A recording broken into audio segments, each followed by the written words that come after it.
wasak. Yung inupuan ni Joyan, doon, kung ano yung bato. Doon mismo. Oo, wasak. Ay, alak ba naman bato? Gumanon na ako eh. Oo, gumanon si Joyan eh. Oo. Alam mo, parang may nag-push sa puwet niya para iangat.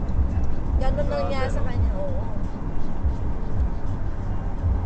Oo, inabot kami ng gabi sa ano eh, sa highway, alas 9 ng gabi. Grabe. Ang tagal ng ano.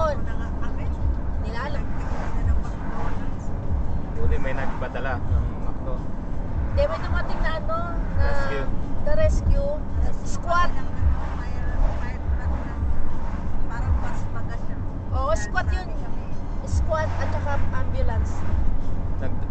Bumili sila. Oo, dumating. Hindi, may binigyan kayo ng pagkain. Hindi ah. Oh. Akala ko nagpapabili kayo ng pagkain na lang. Binato kami ng mga passenger na nagandaan na, mga bus house.